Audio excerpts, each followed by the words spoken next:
Pokemon, Pocket Monsters, Pokemon livestream where I become a tier 3 a video game where you run around grassy fields enslaving tiny little monsters in some kind of digitized bio prison whereby they exist in some sort of time-space void. That is until you're ready to bring them out in a gambling blood sport versus random trainers around the world like small girl.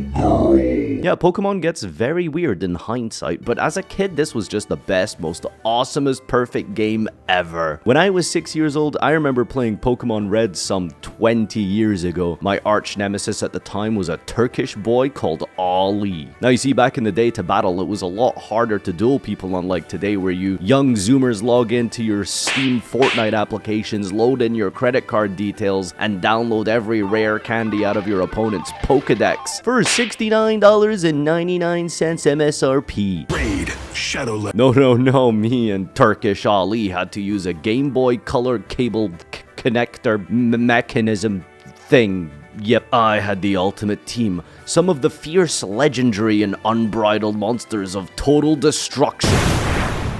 Yeah, he swept me with a single Blastoise. But not all was lost for young Farfa. Perhaps one day he and Ali would battle again. Perhaps someday, somehow, their paths would cross. Here is my Pokemon journey.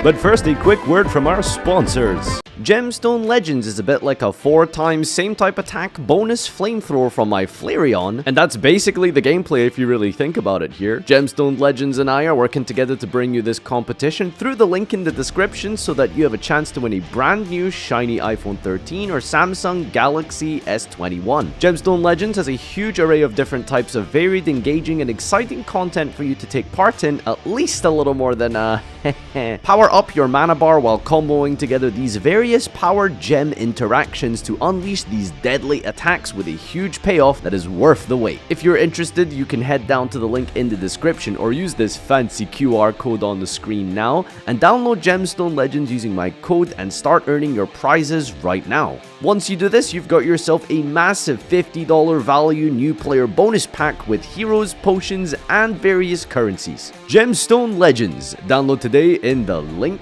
below. Performing a little bit of a mathematical calculation, Pokemon was out in Europe in 1999, and that was 22 years ago, putting me at the ripe old age of 6. Despite being the age of an average Farfa viewer, the first thing I noticed when I started playing during my subathon was how quickly I adapted to the game. But it's a game for 6-year-olds, not 28-year-olds, you stupid. The point is it was almost like second nature playing again. I knew the basic mechanics, I remembered a little bit of pathing, and I remembered the general progression curve I was supposed to follow through. 22 years later, filling my brain with nothing but rotten worms until now, mostly World of Warcraft and Yu-Gi-Oh! To be honest, it was like muscle memory kicked back in, and I was ready to embark upon one of the greatest and most memorable journeys of my life. I played like 10 hours a day for almost the entire second half of the subathon, catching Pokemon, exploring, interacting with the different stories and NPCs, talking to water.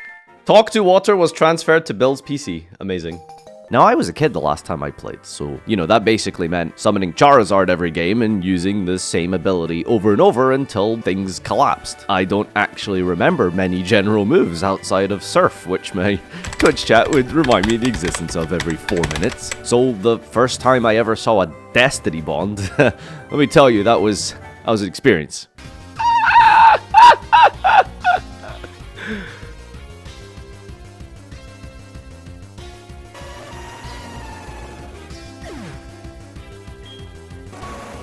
What just happened? What? Explain what just happened.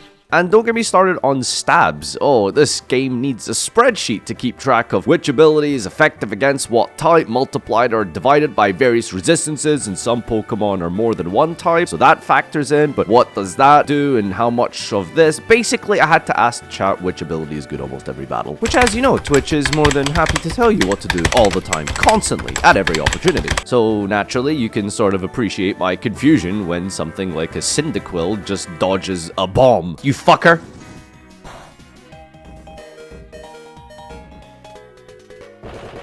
Yeah, try dodge this, dumbass. He actually did! What?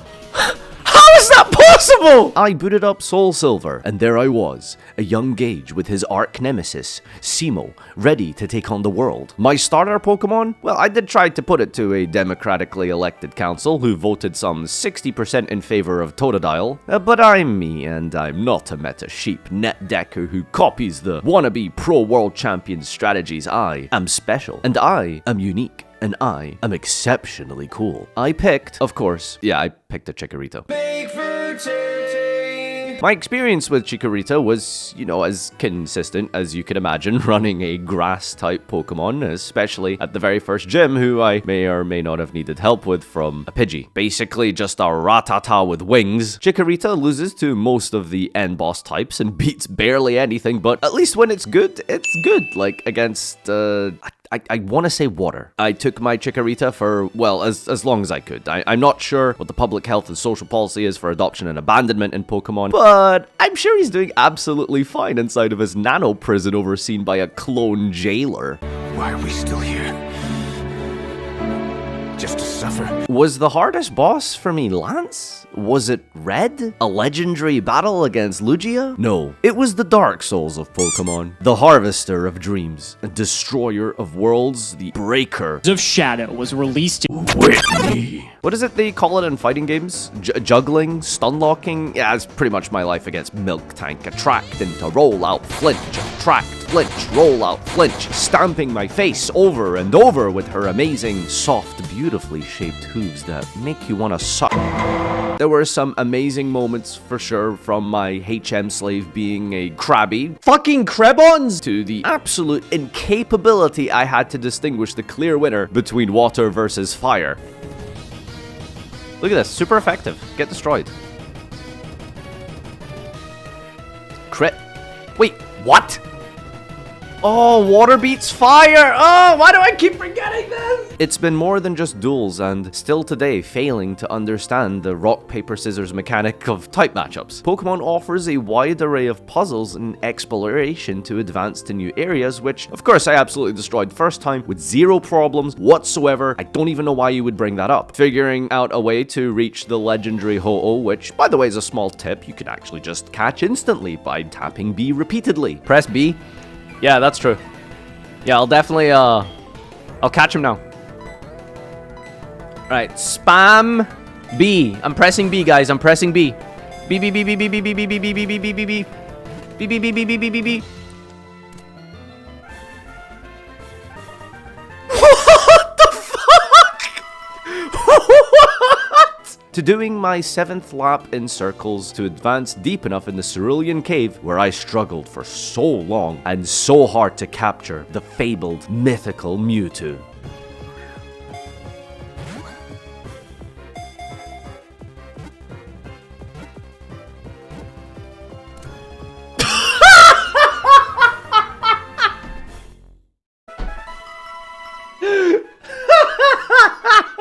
The music in Pokemon brings back so many memories, and one of my biggest heartbreaks was not hearing the legendary Lavender Town tune, and how I struggled so hard as a kid to obtain Haunter, undoubtedly the coolest Pokemon. Goldenrod is without a shadow of a doubt the greatest and best theme of all.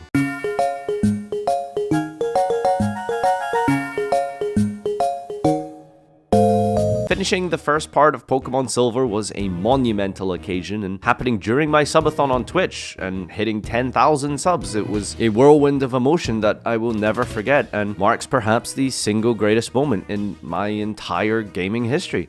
Ah! The 10,000 dragons in sight! Oh my god! 10,000! Imagine the shock and horror where they decided to add an entire second half to the game. I mean, I finished the final boss. Lance is done. Like, what's left? Right, okay, so you have 8 more gym badges to beat, and you have to beat the Elite Four again. Huh? Yeah.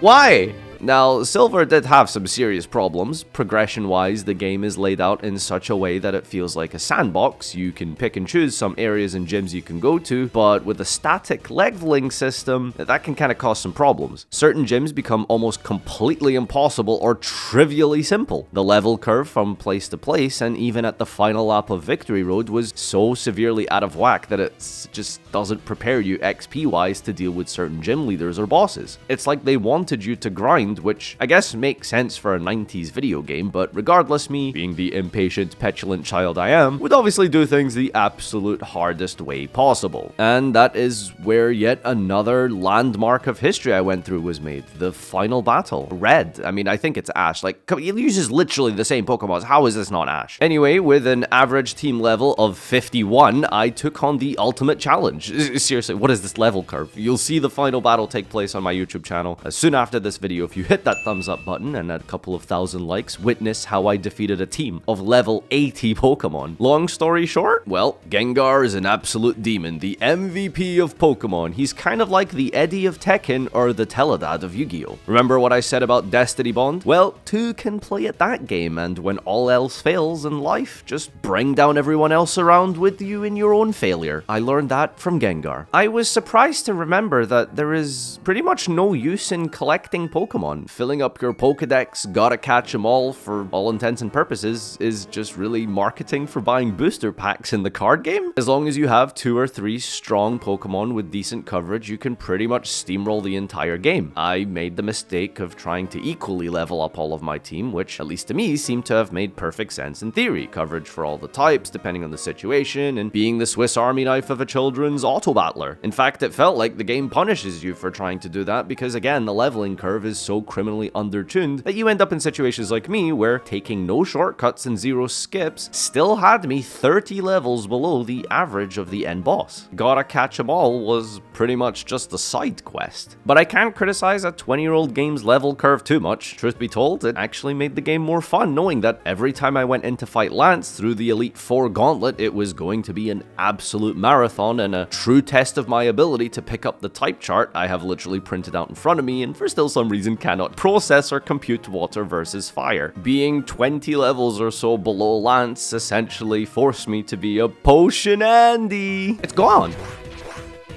He buried?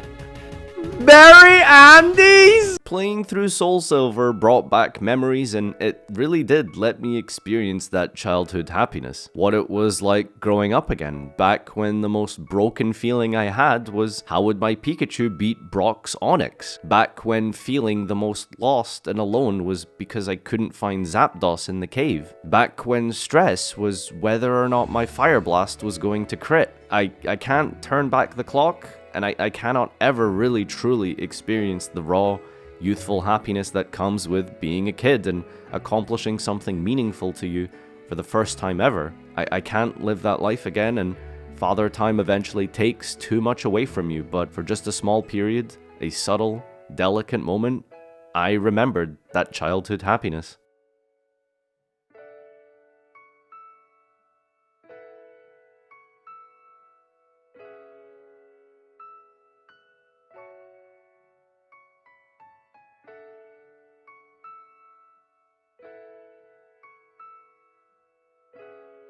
Thank you everyone who took part in this story, and a special shout out to my subscribers on Twitch that experienced every moment of that journey live, the highs, the lows, and everything in between. Thank you for watching this video, and I hope something of what I said resonates with you, and if it did, I hope you find the time to leave a like and subscribe, and perhaps check out my Twitch live where I do stream every day, and hopefully we'll play through Emerald and the remakes soon enough. And shout outs to today's sponsors, of course, at Gemstone Legends. Remember, you can check out the link in the description using my unique code to download the game for free and give it a try with all of the rewards available right now for you to take. Have an amazing rest of your day. Peace!